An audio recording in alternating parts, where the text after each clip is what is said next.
on that, my interview with Michael Vick as well, and everything else around the big game. So I'm really excited about this time. We're going to be with you for a little while here chatting about the Super Bowl. Then we'll give up the airspace.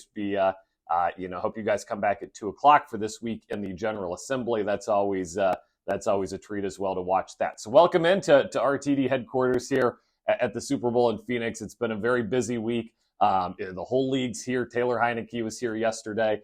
Ran into Efe Obada, Washington Commanders backup defensive lineman. That's the kind of week it is at the Super Bowl. You just never know who you're going to see around the corner. Commanders coach Ron Rivera getting the Military Salute to Service Award. So a big congrats to him as well. If you have any questions during this time, we'll be interactive here. You can send those to mphillips@timesdispatch.com, mphillips@timesdispatch.com. Got my computer right here.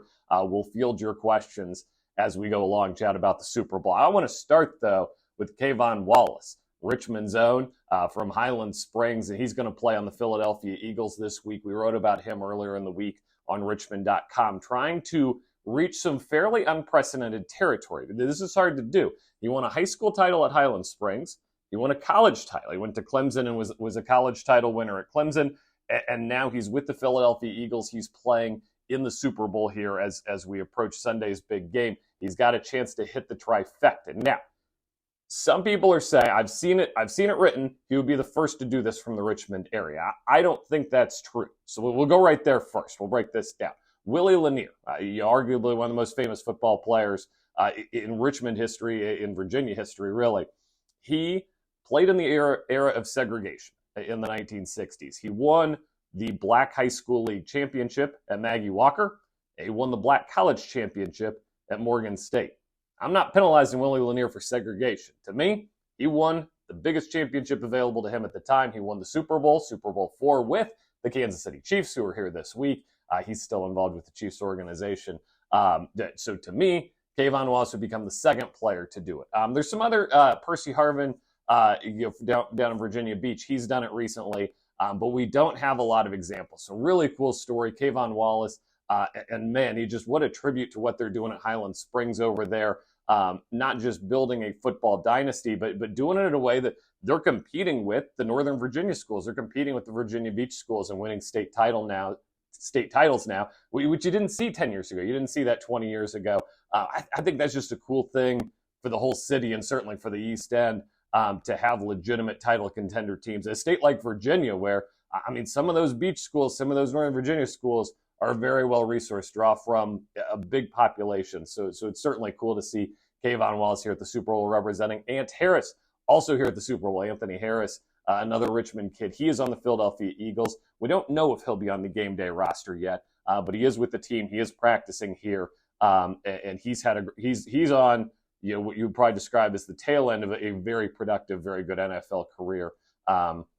Whereas K'Von Wallace seems to just be getting rolling.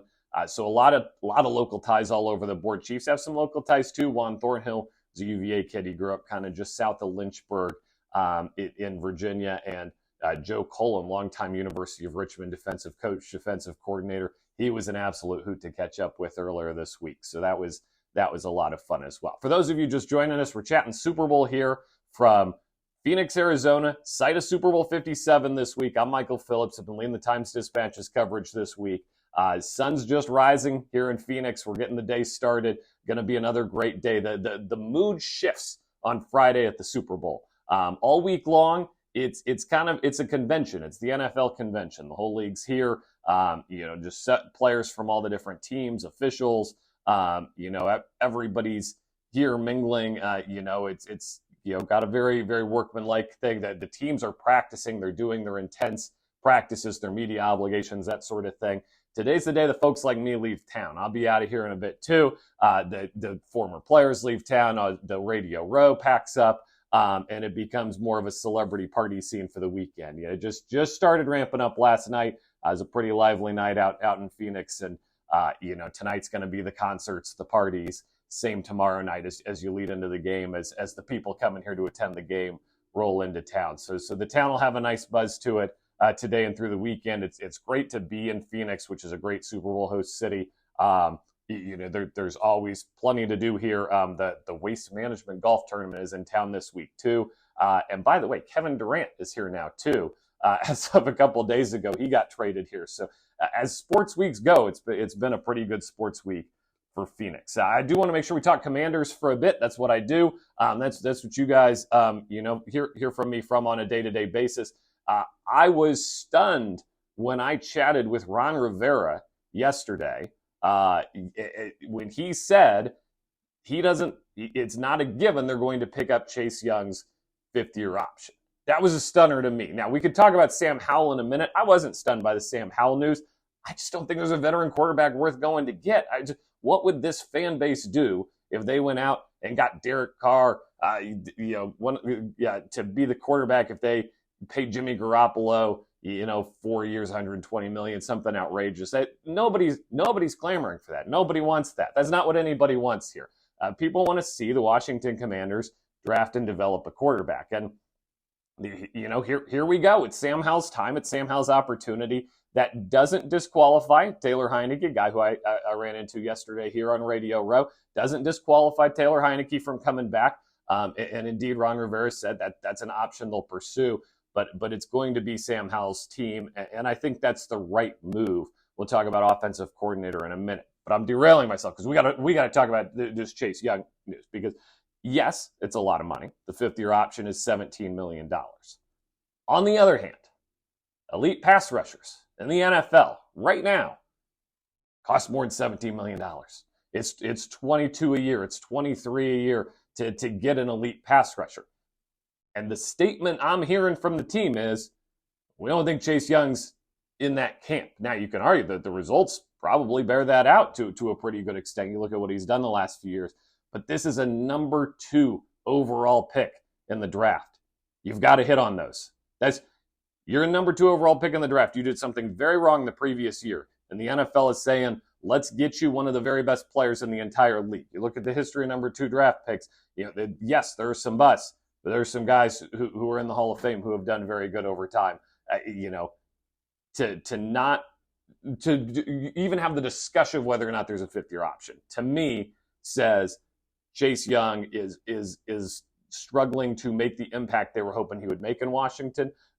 We've seen the friction between him and Ron Rivera over the years, whether it's attending off-season workouts or his role or his comeback this year. It has not always been smooth sailing, and I think he's a guy who's going to be very impacted by the change in ownership here, the upcoming, projected, assumed change in ownership with Dan Snyder looking to sell all or a big chunk of the Washington Commanders. Chase Young was a Dan Snyder guy. I've declared Landon Collins to be the last of the Dan Snyder free agent bonanza signings.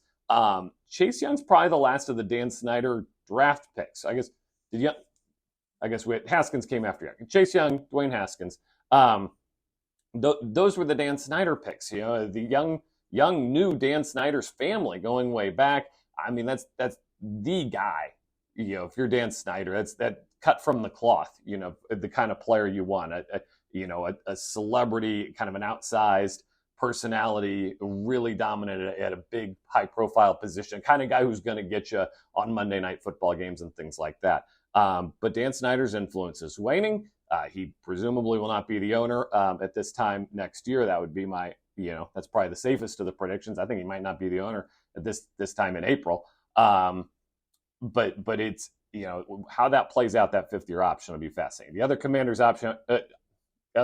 news I wanted to touch on real quick was Eric Bieniemy as potential offensive coordinator. And I don't think offensive coordinator is generally a high juice position in terms of how much people want to read about it, discuss it. If the play calling's not going well, people want the offensive coordinator fired. But that's how it works in every city. People wanted Andy Reid fired for many years, and if they lose the Super Bowl, some Chiefs fans will probably call for Andy Reid to be fired. That if you're the play caller, that's what happens. But I do think Eric Bieniemy would be a particularly intriguing hire for the Commanders because of his ties to Patrick Mahomes, his knowledge of Andy Reid's system. I think he could potentially be a really good mentor for Sam Howell.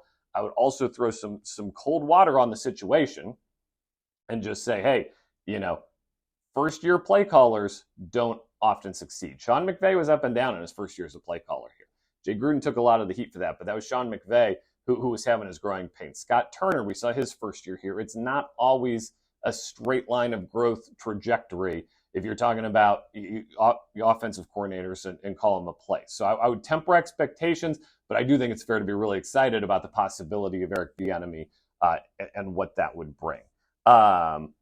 Question, how excited are you for the halftime show with Rihanna? Yes, very excited. I would be more excited if she released an album, personally, but we'll take what we can get. Last year's halftime show was an all-timer. The Dr. Dre was very good. I think Rihanna's going to be really, really good this year, too. I think it's shaping up to be a great Super Bowl. I'll give the pick now so I don't get cut off here at the end.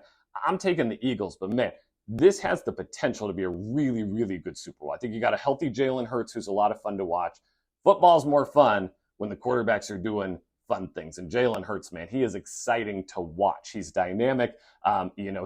He's kind of everything we thought Lamar Jackson would be in terms of being a superstar. And boy, he is just absolutely crushing it out there. He's a lot of fun to watch. So it'd be fun to watch the Eagles with the ball. Do I need to say how fun Patrick Mahomes is? I don't think so. Patrick Mahomes, he's the best. What he did on one leg to beat the Cincinnati Bengals was incredible. I think the Chiefs' health is the big storyline this week. I don't think the Chiefs are healthy enough to win this Super Bowl. You play this game with both teams completely healthy, Chiefs are lifting the trophy. They're the better football team. I got too many injury concerns and questions. Chiefs had this a couple years ago going into the Super Bowl against Tom Brady and the Buccaneers with the offensive line beat up. They just weren't able to get it going. I did chat with Michael Vick earlier this week. We're here at the Super Bowl. M. Phillips at TimesDispatch.com. If you want a question here answered on our live stream. Fun to be chatting with you guys before we get the day started here in Phoenix at the Super Bowl. Always plenty of people to talk to. Friday's a big celebrity day. I did chat with Michael Vick. I put it was the lead of the story because I think this is crazy. So Michael Vick is kind of, if Doug Williams is the grandfather of black quarterbacks, Michael Vick's the father at this point, and then you've got your current generation with Hurts, Mahomes. I mentioned Lamar Jackson. There's so much talent out there. It's such a fun league right now. Michael Vick's 42. Tom Brady's 45. Michael Vick's 3 years younger than Tom Brady. So it's crazy to think about how not only Michael Vick has had a full career and a very eventful career at that, obviously. He's been in the broadcast booth for 7 years now, is fully out of the game, is a mentor to Jalen Hurts. A lot of these guys look up to him, obviously, all the things he was able to accomplish on the field. And he's got a great story, a cautionary story to tell to these guys about off the field as well. He doesn't shy away from that. That's a big part of his story. And I think he can speak to these young quarterbacks in a way that not a lot of people can these days. What else do we want to talk about today? We want to talk about Rondé Barber, of course, here with our last couple of minutes in Phoenix. I want to give a shout out to Rondé Barber. I didn't see it coming personally. I thought this was the year for Devin Hester to make the Hall of Fame. I thought special teams were going to start to get their nod. You saw some pieces over the last couple of weeks about Brian Mitchell, the longtime Washington great who played a few years in Philly, who made his name on special teams. Is it time to start getting special teams guys in the Hall of Fame? The answer comes back from the committee yesterday. No, it is not time yet. So Devin Hester waits, Brian Mitchell waits. But man, super happy for Rondé Barber, fourth member of that Tampa Bay Buccaneers defense. You talk about a retrospect situation. I think people knew the Bucs were good in that moment, but history's really shown us just how good they were and how good those players were. Rondé Barber, only cornerback to play in 200 consecutive NFL games. I think it was 215 when his streak ended. He was really happy last night. Got a very gracious speech. Said he feels his career has been fully vindicated. But he was happy for his family, his friends, his coaches, the people who wanted it for him. He's going to go back to Cave Spring and celebrate with those guys.